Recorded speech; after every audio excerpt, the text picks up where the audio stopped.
Ngumiti ako. Alam ko pong nag-aalala lang kayo sa akin. Ngunit tinitiyak ko po sa inyo, na nasa maayos lang akong kalagayan. Salamat sa pagpapahanap sa akin. At masaya po akong makilala kayo, Auntie. Excited akong sumakay ng taxi, patungo sa company building ni Hector. Maaga kaming na-dismiss dahil hindi makakadalo ang aming professor sa panghuling subject. Sumakay ako ng lift kasama ang ilang empleyado ng kanilang kumpanya, na panay ang tingin sa akin. Na-conscious tuloy ako, kung may dumi ba ako sa mukha. Pasimple ko na lamang pinasadahan ang mukha ko, at buhok na baka nagulo. Excuse me po, ma'am, bumaling ako sa babaeng nagsalita. Alangan pa itong ngumiti sa akin. Kayo po ba ang asawa ni Sir Hector? Marahan kong tinanguan iyong babae. Sunod kong narinig ang singapan ng mga kasama pa namin doon. Naku, pasensya na po kayo ma'am, at hindi namin kayo namukan agad. Minsan ka lang po kasi namin nakita, at halos nakatalikod pa, hingin pa umanhin naman noong lalaki. Umiling ako at ngumiti sa kanila. Ayos lang. Naku, good afternoon po ma'am, at sunod-sunod na ang pagbati nila sa akin. Minitian ko ang mga ito at halos isa-isang tinanguan. Sana po ay nagpusundo na lang kayo sa secretary ni Sir sa baba, sabi naman noong babaeng naka-eyeglasses at kulot-kulot ang buhok. Hindi na. Balak ko rin kasing surprisahin si Hector, ngiti ko sa kanila. Ang sweet naman ma'am, at halos omengay na ang loob ng lift sa panunukso ng mga ito. At ang ganda pala talaga ng asawa ni Sir. Dagdag pa noong isa. Naunang lumabas sa akin ang mga ito, habang patuloy naman ako sa top floor, kung nasaan ang opisina ni Hector. Pumungad sa akin ang halatang abala, at nagmamadaling si Tanya. Nabigla pa ito sa presensya ko doon, ngunit agad din naman akong sinalubong ng ngiti. Ma'am Andrea, may karga itong isang kahon na may lamang mga papeles, Tanya, ngumiti ako sa kanya. Nasa opisina niya lang si Sir, ngumiwi siya, pasensya na ma'am ha, pero pinagmamadali kasi ako ni Edgar, na mahatid sa kanya itong mga file sa baba.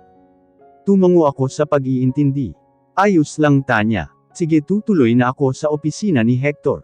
Huling tango at nagmamadali na itong pumasok sa lift.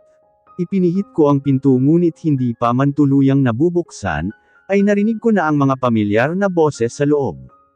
Hindi nag-iisa si Hector sa kanyang opisina, at narito ang mga kaibigan niya. Wow, boses iyon ni Zeke. Miss Ring, mukhang komento naman iyon galing kay Asher.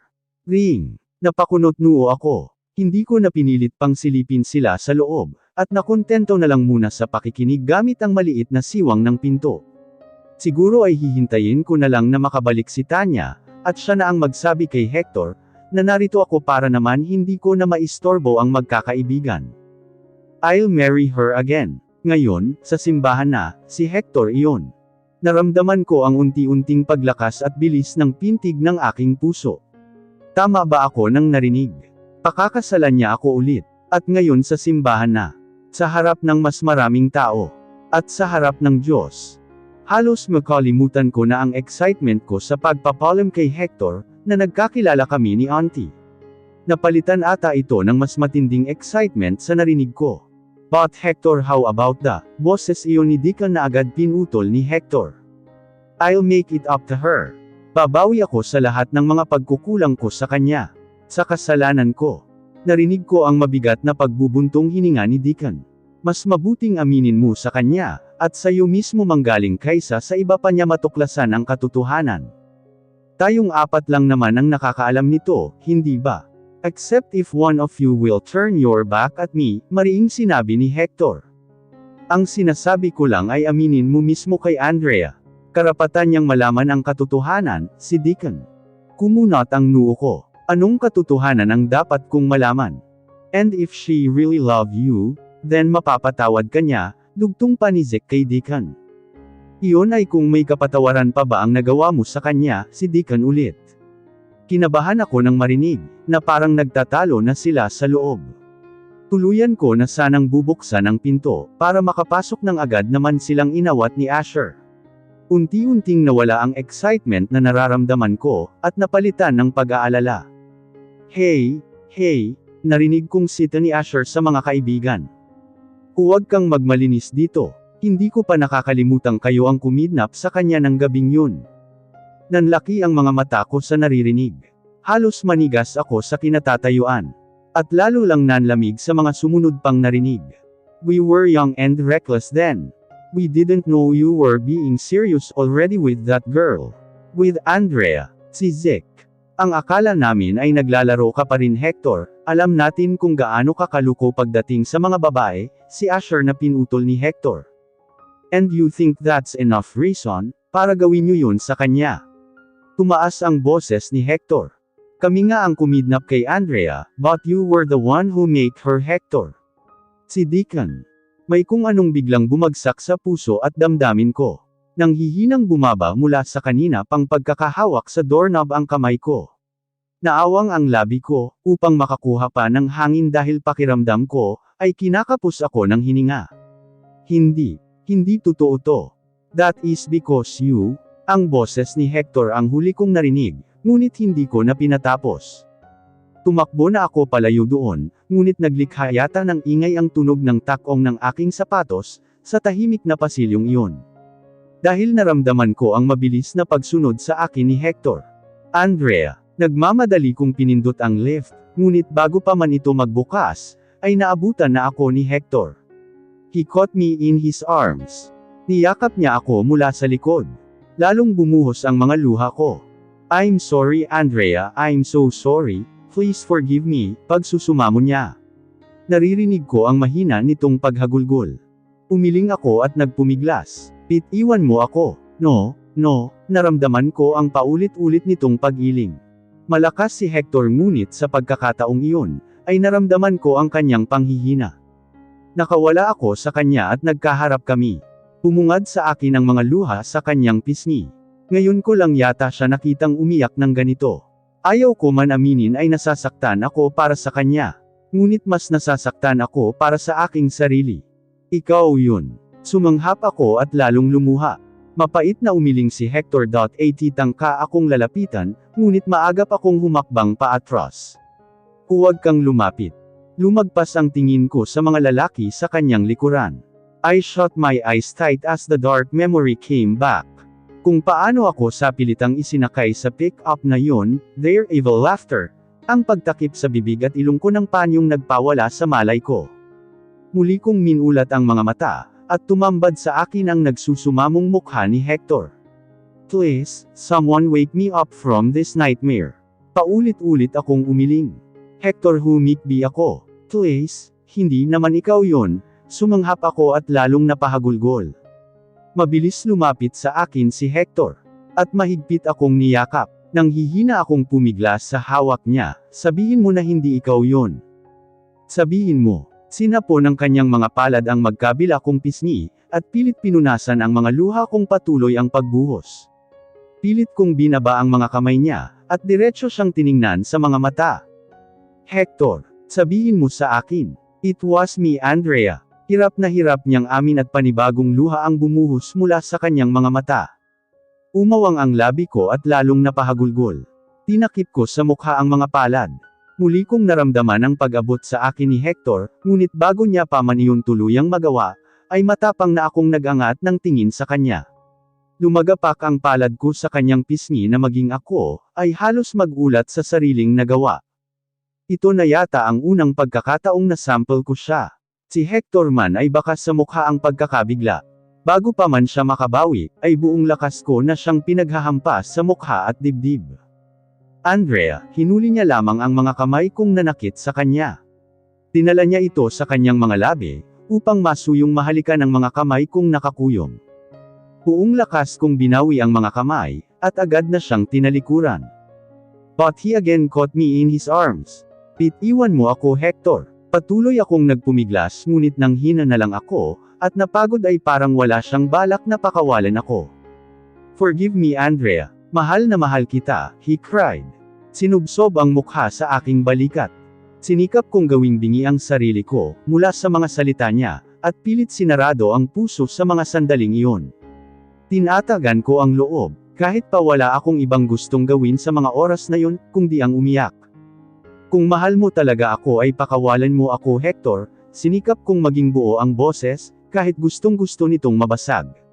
Bitiwan mo ako. Nagpatuloy ako sa pagpiglas. Hindi ko halos inasahan ang naging panghihina niya. Unti-unti niya akong pinakawalan, hanggang sa magkaroon ako ng pagkakataong tuluyan ng makawala sa kanya. Walang lingon kung halos takbuhin ang distansya, mula sa lift at nagmamadaling pumasok dito. Pinagpasalamat ko na lang, na wala naman akong nakasabay sa elevator. Nang makababa at tuluyang makalabas sa building, ay agad akong pumara ng masasakyang taxi. Sa biyahe ay nanginginig kong binuksan ang bag, at nilabas ang cellphone mula sa loob nito. I then dialed her mobile number, na binigay nito sa akin nang magkita kami kanina. Andrea hiha, sinagot nito ang tawag ko, pagkatapos ng ilang ring. Auntie, tuluyang nabasag ang boses ko. Hector POV. Huwag niyo akong sasaktan. The old man begged. Hawak siya ng mga tauhan ko. The fear in his eyes was visible. I smirked and took a step closer. Ang taong according to my private investigators, ay nasa kanya ang pinapahanap ko. Sinadya ko siya sa kasino, kung saan ito nagsusugal. Pinahiram ko ng malaking halaga, na as expected, pinatalo niya. And so here he is now. Attorney Suarez almost kneeling in front of me and begging for his life. I won't. Kung ibibigay mo sa akin ang gusto ko. Maagap siyang tumango. Kahit ano. He responded desperately. Muli akong napangisi. We made a deal which made me see her again after years. Her eyes were wide upon seeing me, entering the large front doors of our ancestral house. Hector Saavedra, her uncle, recognized my arrival. Ngumisi ako sa hanggang ngayon, ay gulat pa rin na si Andrea. Wala gaanong nagbago sa kanya. Her hair was still dark and long just as the last time I saw her. Maputla pa rin ang balat and her eyes, her lips. Iniwas ko ang tingin at bumaling sa kanyang tiyuhin. Mabuti at tumupad ka sa usapan. Hindi naman ako mahina para isiping matatakasan kita, hindi siya halos makatingin sa pamangkin, na ginawang pambayad sa malaking pagkakautang. I smirked. Uncle, she tried calling him. Lumapit ang dalawa sa mga tauhan ko sa kinatatayuan niya and held her by her arms. Kita kong naguguluhan siya sa nangyayari, at nagsisimulang kabahan. Uncle, ano pong ibig sabihin nito? Her voice trembled. Ngunit umiling lamang ang tiyuhin niya, at nagsimula siyang talikuran. Some of my men escorted him out. Uncle, I heard Andrea calling him for the last time. Seryoso akong bumaling sa kanya. Sandaling nagtama ang tingin namin, and her eyes glistened with unshed tears. Nagsimula siyang magpumiglas. I nodded at one of my men. Bitiwan niyo ako. Isang panyo ang tinakip sa ilong, at bibig niya which made her unconscious. Kinasal kami sa islang yun. With the help of Judge Saison and few witnesses. I remember how serenely beautiful she was, habang naglalakad sa kahabaan ng boardwalk patungo sa akin. May nangyari sa amin. The thought of another man had her and even got her pregnant is killing my ego. It hurts, lalo at ng mga panahong yun, ay mahal ko na siya. I loved her and I was already changing, tapos malalaman kong buntis siya sa ibang lalaki. So instead of going home to her after work, ay dumiretso ako sa isang bar. Naglasing at sinadyang mag-uwi ng babae sa kondo namin. But then guilt filled me the morning after. Wala akong kahit na anong narinig mula kay Andrea. Hindi niya ako sinambatan sa pagdadala ko ng ibang babae sa tinutuluyan namin. I just want her to feel the same pain I felt years ago and until now when she cheated on me. Yes, we're still not official back then, pero alam kong alam niya. Halos araw-araw kong pinaparamdam sa kanya. Kulang na lang kami ng label noon. I remember the very first time I saw her. Kung may nagbago man sa kanya, ay lalo lang tumingkad ang ganda nito sa mga lumipas na taon. She was just 15 or 16 back then. Kahit sa mukha at mga kilos niya, ay nababataan pa talaga ako, but I liked her. She has this soft personality which could calm the bad in me. Na kapag kasama ko siya ay para bang gusto kong maging mabuti. That rainy afternoon, naabutan ko siyang mukhang naghihintay rin ng kanyang sundo sa waiting shed, na iyon sa labas lang ng aming university. Magpapusundo ako dahil hindi makakapag-drive at nakabenda ang kamay ko.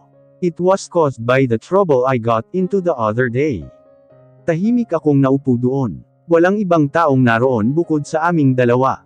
Bumaling siya sa akin, ngunit agad din nagbaba ng tingin at yumuko. Bahagyang kumunat ang noo ko. This isn't the first time na makita ko siya. Ito lang siguro yung malapitan. Dati pa man ay napapansin ko na siya. Sa gilid ng court kapag may practice game kami sa basketball, sa cafeteria, o kaya minsan halos magkasalubong. I can't deny the fact na gandang-ganda talaga ako sa batang ta. Tahimik akong napangisi sa sarili. The cold wind blew at lalo niyang niyakap ang sarili. Hinubad ko ang suot na varsity jacket, at nilahad sa kanya. Nagangat siya ng tingin, at marahan itong tinanggap. Salamat, she bite on her bottom lip. Napatingin ako doon. Tahimik akong bumalik sa pagkakaupo, at diniretso na lang ang tingin sa mga patak at buhos ng ulan, mula sa bubong nitong waiting shed. An SUV stopped in front of the shed. Tumayo ako at dumating na ang magsusundo sa akin. Ngunit hindi pa man tuluyang nakakahakbang, ay bumaling ako kay Andrea na nanatiling nakaupo doon. Wala pa ang sundo niya, at kapag umalis na ako ngayon ay may iwan siyang mag-isa dito. Wala pa ba ang sundo mo? Baling ko sa kanya. She immediately looked up at me. Ha! I saw her gulped and shook her head. Hinihintay ko pa si Papa, aniya. Bumaling ako sa suot na wristwatch. It's getting late. You might want to send a message to your dad, instead. Sabihin mong ihahatid ka na lang namin. I offered. Kumunat ang noo ko, para siyang nawawala sa sarili. Oo sige. Nilahad ko sa kanya ang nakabukas na pinto ng pick-up. Mabilis siyang pumasok at sumunod naman ako sa tabi niya. Habang nasa biyahe, she took her phone out to probably text her father. Doon nagsimula yun. I got to meet his parents. Unti-unti kaming napalapit sa isa't isa, gayon din sa mga magulang niya. They even invited me to her 16th birthday. I bought her that charm bracelet as a gift. Nagkausap din kami ng papa ni Andrea. Seryoso po ako sa anak niyo, tito. I honestly told her father. Tumango ito at nanatiling seryoso. Ngunit bata pa ang anak ko, iho. Tumango din ako sa pag-iintindi. Kaya ko naman po maghintay. Mula sa kaseryosohan, ay gumaan ang ekspresyon ni Tito till his lips formed into a smile. Doon lang yata ako tuluyang nakahinga ng maayos. Naiiling akong napangiti na rin. Then Andrea father tapped my shoulder, at inakbayan pa ako nito papasok sa bahay nila. I'm willing to give our marriage a chance. Napagtanto kong sa kabila ng galit, ay narito pa rin ang pagmamahal ko para sa kanya. Bakit ko pa nga ba siya pinahanap? For raw revenge. Para iparamdam sa kanya ang parehong sakit na pinaramdam niya sa akin. But who am I kidding? Revenge your ass, Hector. Truth is, ilang taon man akong namalagi sa ibang bansa para makalimutan siya. Sa pagbalik ko ay agad ko rin siyang pinahanap. And that is because I was worried. Ulila na siya at nakikitira lang. And, I miss her so much.